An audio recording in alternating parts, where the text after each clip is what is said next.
இன்றைக்கி நம்ம 1 கிலோ சிக்கனில் தான் செய்ய போகிறோம். இதில் அரை டீஸ்பூன் மஞ்சள்தூள் சேர்த்துக்குங்க. 5 டீஸ்பூன் இஞ்சி பூண்டு பேஸ்ட் சேர்த்துக்குங்க. நீங்கள் அரை கிலோவில் செய்கிறீங்கன்னா நம்ம எடுக்கிற எல்லா பொருளையும் பாதியே எடுத்துக்கோங்க.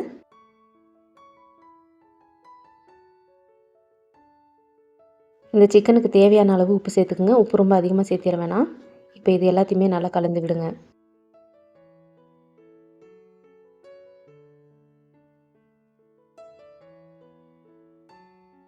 நல்லா மிக்ஸ் பண்ணதுக்கப்புறமா இந்த சிக்கன் அப்படியே இருக்கட்டும். இந்த சிக்கனுக்கு தேவையான மசாலாவை அரைச்சிக்கலாம்.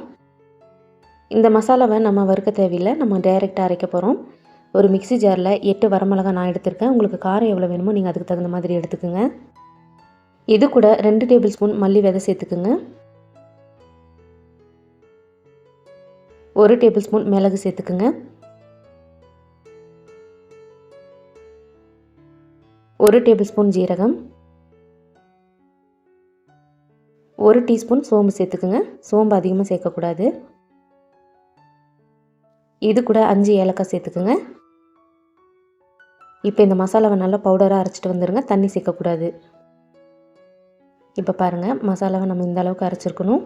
இந்த மசாலாவை மட்டன் ஃப்ரை, மட்டன் குழம்பு, சிக்கன் குழம்பு இதில் எல்லாமே நம்ம போட்டுக்கலாம். ரொம்பவே நல்லாயிருக்கும். இப்போ இது அப்படியே இருக்கட்டும். ஒரு அகலமான கடாயில் 5 டேபிள் ஸ்பூன் தேங்காய் எண்ணெய் சேர்த்துக்குங்க. தேங்காய் எண்ணெயோட ஃப்ளேவர் பிடிக்காதுன்னா நீங்கள் நார்மலாக எந்த எண்ணெய் யூஸ் பண்ணுவீங்களோ அது யூஸ் பண்ணிக்கோங்க. எண்ணெய் சூடானதுக்கப்புறமா அடுப்பை லோ ஃப்ளேமில் வச்சுட்டு 4 துண்டு பட்டை சேர்த்துக்குங்க. 5 கிராம்பு, ஒரு பிரிஞ்சி இலை சேர்த்துக்குங்க. இது கூட 30 சின்ன வெங்காயம் பொடியாக கட் பண்ணி சேர்த்துக்குங்க. ஒரு பெரிய வெங்காயம் நீளமாக கட் பண்ணி சேர்த்துட்டு நல்லா வதக்கி விடுங்க. நம்ம சேர்த்து இருக்கிற வெங்காயத்தில் இருக்கிற அந்த ஈரத்தன்மையெல்லாம் போகிற வரைக்கும் நல்லா வதக்கி விடுங்க. அடுப்பை லோ ஃப்ளேம்லேயும் ஹை ஃப்ளேம்லேயும் மாற்றி வச்சு வதக்கி விடுங்க. வெங்காயம் இந்த அளவுக்கு நல்லா வதங்கினதுக்கப்புறமா நம்ம ஏற்கனவே ஊற வச்சுருக்கிற சிக்கனை இதோடு சேர்த்துருங்க. சிக்கன் சேர்த்ததுக்கப்புறமா 1 நிமிஷம் நல்லா கிளறி விடுங்க.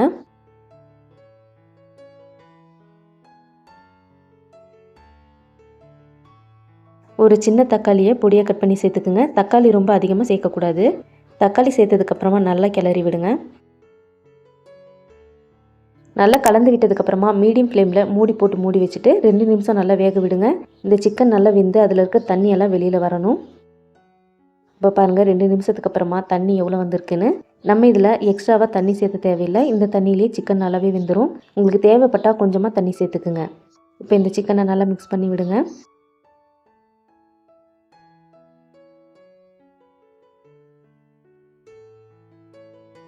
நம்ம ஏற்கனவே அரைச்சி வச்சுருக்கிற மசாலாவை இந்த சிக்கனில் சேர்த்துருங்க. இந்த சிக்கன் ஃப்ரையோட ஹைலைட்டே இந்த மசாலாவும் நம்ம சேர்த்திருக்கிற தேங்காய் எண்ணெயும் தான். இதோட டேஸ்ட்டும் ஃப்ளேவரும் ரொம்பவே சூப்பராக இருக்கும். இதை நீங்கள் செஞ்சு பார்த்தீங்கன்னா தான் உங்களுக்கு தெரியும். அதனால் முடிஞ்ச வரைக்கும் ஸ்கிப் பண்ணாமல் தேங்காய் எண்ணெயில் செய்யுங்க. ரொம்பவே நல்லாயிருக்கும். மசாலாவை சேர்த்ததுக்கப்புறமா இது எல்லா பக்கமும் பரவுற மாதிரி நல்லா கிளறி விடுங்க.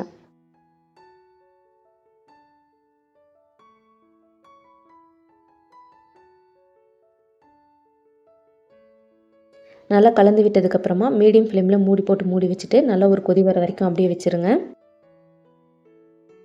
இப்போ பாருங்கள், நமக்கு நல்லாவே ஒரு கொதி வந்திருக்கு. இப்போ இது எல்லாத்தையும் நல்லா மிக்ஸ் பண்ணிவிட்டு உப்பு காரம் செக் பண்ணிவிட்டு தேவைப்பட்டால் சேர்த்துக்குங்க. காரம் கம்மியாக இருந்தால் மிளகுத்தூள், அப்படி இல்லைன்னா மிளகாய் தூள் கூட நீங்கள் சேர்த்துக்கலாம். நம்ம இதில் கடைசியாக 2 பச்சை மிளகாயை கட் பண்ணி சேர்த்துக்க போகிறோம்.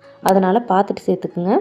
நல்லா கலந்து விட்டதுக்கப்புறமா அடுப்பை லோ ஃப்ளேமுக்கு மாற்றிடுங்க. சிக்கன் நல்லா வேகிற வரைக்கும் ஒரு மூடி வச்சுருங்க. இடையில நல்லா கிளறி விடுங்க. சிக்கனில் இருக்கிற தண்ணி நல்லா ட்ரை ஆகிட்டு சிக்கன் நல்லா சாஃப்டாக வேகணும். அது வரைக்கும் அப்படியே இருக்கட்டும். இப்போ பாருங்கள், சிக்கன் நமக்கு நல்லாவே வெந்திருக்கு. அதே மாதிரி சிக்கனில் இருந்த தண்ணியுமே நல்லாவே ட்ரை ஆகிருக்கு. இப்போ இதை நல்லா கலந்து விடுங்க.